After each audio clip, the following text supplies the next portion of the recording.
Latvijas okupācijas muzejā Leonārda Inkina grāmatas Neizmantoto iespēju laiks, pirmās daļas atvēršana.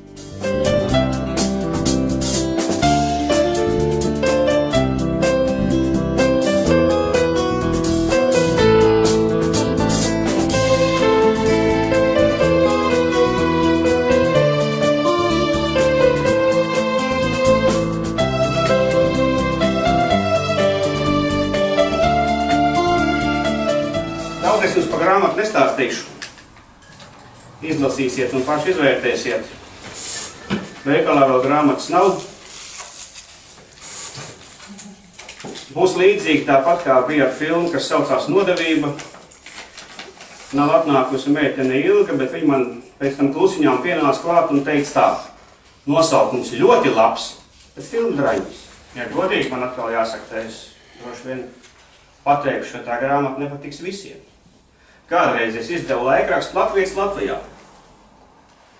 Un tad, kad nāca cilvēki un teica pretenzijas pret karikatūrām, pret Andersona rakstiem, pret feletoniem, pret gariem rakstiem, pret īsiem, neskaidriem rakstiem, citiem vārdiem sakot, ja es izņemtu ārā visu to, pret ko bija pretenzijas, tad paliks tikai krustpārdu mīkli. Viss pārējais nederēja. Es domāju, ka šajā grāmatā būs tieši tāpat. Katram mums galvā jau kaut kas ir. Kaut kādas domas, kaut kādu uzskatu, kaut kādas pārliecības. Un kad mēs izlasām kaut ko citādā, kas ir klajā pretrunā ar to, kā mēs līdz šim domājam. Kā var īsi izstāstīt cilvēka 50 gadu dzīvi? Nu, var teikt, viņš dzīvoja laimīgi vai dzīvoja nelaimīgi.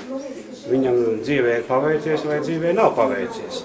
Bet tikko uzdos papildus jautājumu, kā ta viņam veicās vai kas ta viņam neveicās, tā atkal uzreiz īsi neiznāks pastāstīt. Tāpat arī par šo grāmatu. Ir grūti izstāstīt īsi. Patiesībā ir pavisam grūti izstāstīt, jo katrs, kurš lasīs, tas tur kaut ko izlasīs. No savas skatu punktu to visu redzēs un ir praktiski tas var nesakrist ar to, ko es stāstīšu. Es varu stāstīt par nolūkiem un par to, kā es to darīju, bet tas pārējais ir tomēr lasītājiem jāvērtē, lai viņš izlasa un pats izvērtē, vai tā valoda ir pietiekami laba, vai tie fakti ir pareizi, vai tas viedoklis ir atbilst viņa vai nē. Tā kā grāmatu es rakstīju jau principā vai 10 gadus. Un nav tā, ka katru dienu sēdēju klāt un rakstīju, bet laiku pa laikam piesēdos un kaut ko papildināju, kaut ko pilnveidoju, un tā beigās iznāca 900 lapspuses.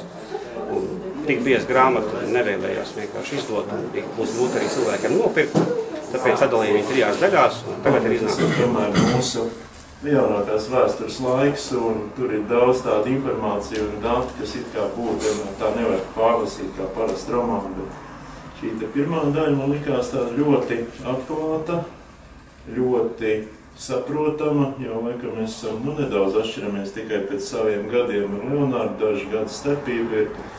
Un palasot to, ka, teiksim, cilvēks, kas vienlaicīgi, kā mēs esam paralēli dzīvojuši, pat Latvijā, vienam tā dzīve bijusi ļoti, jāsaka, neteiksim, ka krāšņa, viņa bijusi ļoti